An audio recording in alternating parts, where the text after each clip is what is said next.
Halo semuanya dan selamat datang. Di video ini saya akan menunjukkan kepada Anda cara mengganti mode audio menggunakan headphone STEELSERIES Arctis GameBuds. Jadi mari kita buka aplikasinya, dan di sini kita punya dua mode, Bluetooth dan 2.4, sebuah 2.4 raksasa kecepatan GHz. Jadi jika Anda ingin menggunakan dongle, di sini Anda bisa. Anda harus beralih ke 2.4. Ya, dan jika Anda ingin menggunakannya dengan Bluetooth, cukup.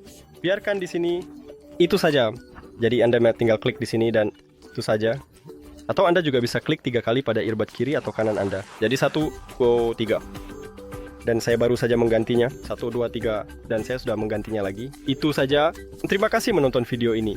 Jika Anda merasa ini bermanfaat, pertimbangkan berlangganan saluran ini dan beri like. Ini sangat penting bagi kami. Sampai jumpa.